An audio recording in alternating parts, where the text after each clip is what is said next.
ವಸ್ತುನಿಷ್ಠತೆ, ವಿಶ್ವಾಸಾರ್ಹತೆ, ನಿಖರತೆಗಾಗಿ ನೋಡ್ತಾ ಇರಿ ನ್ಯೂಸ್ ಪುತ್ತೂರು, ಜನಮನದ ಪ್ರತಿಧ್ವನಿ. ಶುಭ ಮುಂಜಾನೆ. ನಾನು ಶ್ರೀಮ. ಇಂದಿನ ಮುಖ್ಯಾಂಶಗಳು.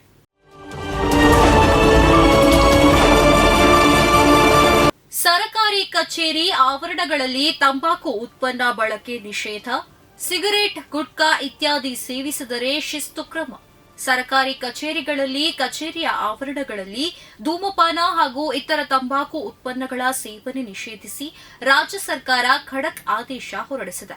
ಈ ಕುರಿತು ರಾಜ್ಯ ಸಿಬ್ಬಂದಿ ಮತ್ತು ಆಡಳಿತ ಸುಧಾರಣೆ ಇಲಾಖೆಯ ಸರ್ಕಾರದ ಅಧೀನ ಕಾರ್ಯದರ್ಶಿ ಗೆಜೆಟ್ ಅಧಿಸೂಚನೆ ಹೊರಡಿಸಿದ್ದಾರೆ.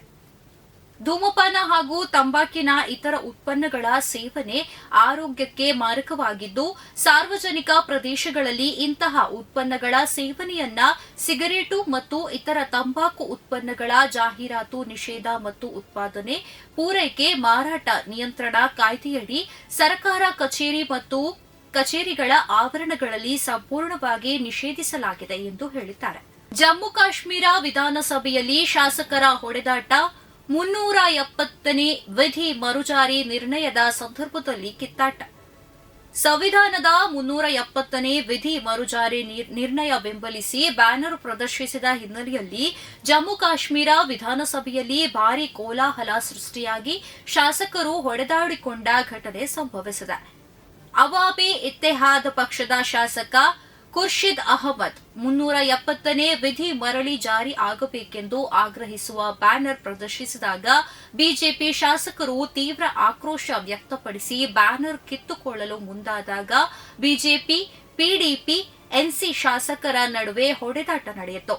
ಜಮ್ಮು ಮತ್ತು ಕಾಶ್ಮೀರಕ್ಕೆ ವಿಶೇಷ ಸ್ಥಾನಮಾನ ನೀಡುವ ಸಂವಿಧಾನದ 370ನೇ ವಿಧಿಯನ್ನ ಮರುಜಾರಿ ಮಾಡುವಂತೆ ಕೇಂದ್ರ ಸರ್ಕಾರಕ್ಕೆ ಒತ್ತಾಯಿಸುವ ಗೊತ್ತುವಳಿಯನ್ನ ಭಾರೀ ಗದ್ದಲದ ನಡುವೆ ಜಮ್ಮು ಮತ್ತು ಕಾಶ್ಮೀರ ವಿಧಾನಸಭೆ ಅಂಗೀಕರಿಸಿದೆ.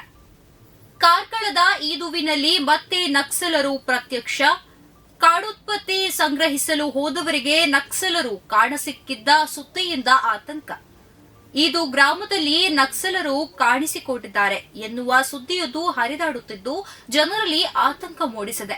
4 ಶಸ್ತ್ರಸಜ್ಜಿತ ಯುವಕರ ತಂಡ ಈದು ಗ್ರಾಮದ ಮುಸ್ಲಿಂ ಕಾಲೋನಿಯ ಬಳಿಯಿರುವ ಬಂಡೆಕಲ್ಲು ಸಮೀಪ ಸೋಮವಾರ ಹಾಡುಹಗಲೇ ಕಾಣಿಸಿಕೊಂಡಿದ್ದಾರೆ ಎಂದು ಕಾಡುತ್ಪತ್ತಿ ಸಂಗ್ರಹಿಸಲು ತೆರಳಿದ ಕೆಲವು ಸ್ಥಳೀಯರು ಹೇಳಿಕೊಂಡಿದ್ದಾರೆ. ಆ ಬಳಿಕ ಪಶ್ಚಿಮ ಘಟ್ಟದಲ್ಲಿ ನಕ್ಸಲರ ಚಟುವಟಿಕೆ ಮತ್ತೆ ಪ್ರಾರಂಭವಾಗಿದೆಯೇ ಎಂಬ ಅನುಮಾನ ಮೂಡಿದೆ. 30ರಿಂದ 40 ವರ್ಷ ವಯಸ್ಸಿನ ಯುವಕರು ತಂಡದಲ್ಲಿದ್ದು ಹಾಡಹಗಲೇ ಕಾಣಸಿಕ್ಕಿದ್ದಾರೆ ಎಂಬ ಸುದ್ದಿ ಕಳೆದ 3 ದಿನಗಳಿಂದ ಹರಿದಾಡುತ್ತಿದೆ. ರಾಜ್ಯದ ಮೊದಲ ನಕ್ಸಲ್ ಎನ್ಕೌಂಟರ್ ನಡೆದ ಸ್ಥಳ ಈದು ಬೊಲ್ಲೊಟ್ಟುನಿಂದ ಸುಮಾರು 1 ಕಿಲೋಮೀಟರ್ ದೂರದಲ್ಲಿಯೇ ಈ ಬಾರಿ ನಕ್ಸಲರು ಕಾಣಸಿಕ್ಕಿದ್ದಾರೆ ಎನ್ನಲಾಗುತ್ತಿದೆ. ಪುತ್ತಿಲ ಪರಿವಾರ ಸೇವಾ ಟ್ರಸ್ಟ್ ನೂತನ ಪದಾಧಿಕಾರಿಗಳ ಆಯ್ಕೆ. ಪುತ್ತಿಲ ಪರಿವಾರ ಸೇವಾ ಟ್ರಸ್ಟ್ನ 2024-25ನೇ ಸಾಲಿನ ನೂತನ ಪದಾಧಿಕಾರಿಗಳ ಆಯ್ಕೆ ಸುಭದ್ರ ಟ್ರಸ್ಟ್ನ ಕಚೇರಿಯಲ್ಲಿ ನಡೆಯಿತು.